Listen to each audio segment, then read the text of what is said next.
When we get into a relationship with someone, it's easy to try to make them into who we want them to be, especially our spouse, our children, the people that are close to us. But one of the best things I've learned is God didn't bring people into my life to make them just like me. God made us different on purpose. Different personalities, different strengths, different looks. We're all at different maturity levels. The mistake we make too often is we try to fit people into our mold. It's like we've got them on our potter's wheel and we're trying to work out the lumps and get rid of what we don't like and get them all fixed up. The problem with this is we are not the potter, God is. God is the one that's making and molding people. Really, we can't change anyone. We can encourage them, we can pray for them, we can lead by example, but only God can truly change people. When someone doesn't have our same strengths and we're working overtime trying to make them just like us, all that does is frustrates us, brings stress and tension into the relationship. You've got to give people room to be who God made them to be. If God wanted us to all look alike, think alike, have the same strengths, the same personalities, He would have made us that way.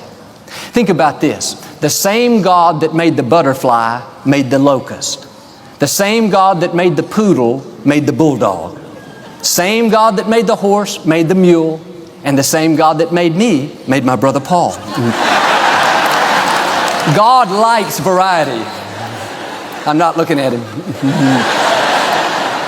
You may be trying to change someone that doesn't have your strengths, your kind of personality, your goals, yet God made them like that on purpose. You're fighting against who they really are. This is what I used to do with Victoria. When we first got married, I tried to make her just like me. I thought, what greater gift could I possibly give her than that? I'm very naive. My personality type is I'm very focused, very structured. I've got a plan and I'm going to stick with it. Victoria is not like that. She's spontaneous, fun, outgoing, not rigid at all. She's incredibly smart, a hard worker, but she's not routine. She doesn't like to do the same thing over and over. Not me. I get up at the same time every morning. Not 2 minutes variance, the exact same time. I eat the same things for breakfast. Been doing it for 20 years. Go to my office at the exact same time. I'm boring, but I am focused. That's one of my strengths. I used to think that it was my calling in life to try to make Victoria like me, and I had her on my potter's wheel. I thought I was supposed to make my strengths her strengths. One day it dawned on me, I had a revelation, she doesn't want to be like me. That's not who she is. She likes being who God made her to be, just like I like being who God made me to be. And we're not supposed to go around looking down on people that don't have our same strengths. You'll enjoy your life a whole lot more if you let people off the hook and accept them for who they are. Because when we're always trying to change someone, there's this underlying tension. It says, there's something wrong with you. You're not like me, you're inferior. We may not say it out loud, but with our actions it comes out subtly in how we treat people. But a mark of true maturity is you accept people just the way they are. You don't have this hidden agenda where deep down you're really trying to change them and make them more like you. And the way God made us is we are drawn to people that have strengths that are different than our own. One reason I fell in love with Victoria, not just because she's beautiful, smart, and talented, but she's fun, outgoing, spontaneous. She's not stiff, not rigid. She has strengths that are different than mine. Yet we get into a relationship with someone and we think, wow, I love your good qualities, but I want you to have my strengths as well. The truth is, no person has it all. That's why the Scripture talks about we have to make allowances for people's weaknesses. What would happen if we all would start accepting the people God put in our life and not try to change them? Number one, we'd have better relationships. And number two, we wouldn't live frustrated trying to make them into something that they're not. We have this plant at home. It's kind of like an ivy. It's in this large pot, and it drapes over toward the ground. When we first got married at our townhouse, we had this same type of plant on our back porch.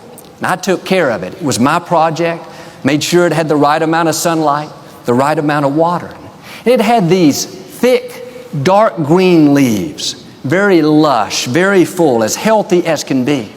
And if those leaves ever started turning to a lighter green, I knew it wasn't getting enough water. I would water it more, and in no time, they would be back to dark green. Well, in our backyard now, we have this same type of plant, but I could never get the leaves to look right. They were always a little bit lighter green, almost on the verge of being yellow. So I watered them like I did my last plant again and again, but didn't do any good. Still light green leaves. Kind of puzzled by it, and I thought maybe something is wrong with the soil. So I went down to the nursery and I picked up some fertilizer, and I gave that plant food day after day. I pampered this plant. I prayed over it. I sang to it. I told it I loved it. I did everything I could. Nothing helped. I thought, why can't I get this plant healthy? Why can't I get these leaves dark green? Finally, I called the expert out, the man from the nursery. He looked at it and said, Joel, this plant is as healthy as can be. There's nothing wrong with it. I said, well, why does it have light green leaves and not dark green? He said, this plant is a slight variation from the plant you had last time. The vines are the same size, same shape. They grow at the same rate. The only difference is one has dark green leaves and one has light green leaves. Here I had spent months being frustrated trying to make that plant into something that it was never designed to be. Too often, we do what I did with people. We think they're supposed to be a certain way. They look the same. They come from the same family. But just like this plant, no matter how hard you try to fit them into that mold, it's not going to happen. It's not who God created them to be. And we're not supposed to go around trying to change everybody and try to get them to be like their brother, their cousin, their relative. No, our job is to love people, to accept people, to let them be who God created them to be.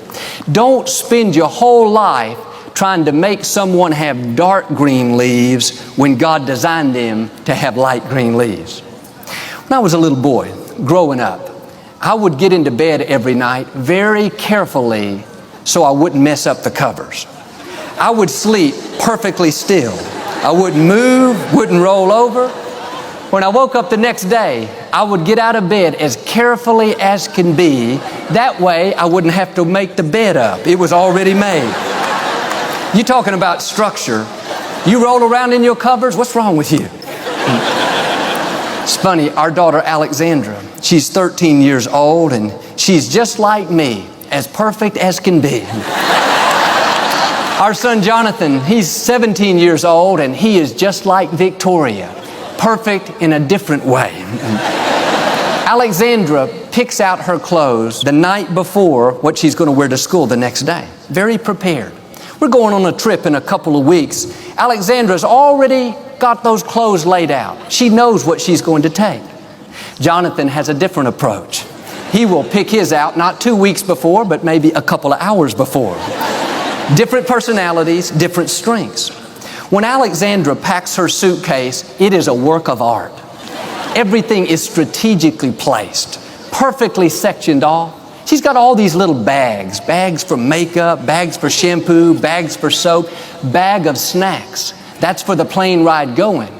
Then, of course, there's another bag of snacks, strategically placed. That's for the plane ride coming back home.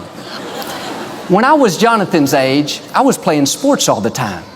Jonathan not only plays sports, but he'll go practice his guitar for a couple hours. I can't play any instrument. Then he may go write on his screenplay that he's been working on for a year and a half. I would never write anything extra unless the teachers required us to do it. God puts people in our life that are different than we are. Different strengths, different talents, different goals. Too often we look at them and say, hey, you're not like me. Let me fix you. Let me get you straightened out. They don't need to be fixed. They don't need to be straightened out.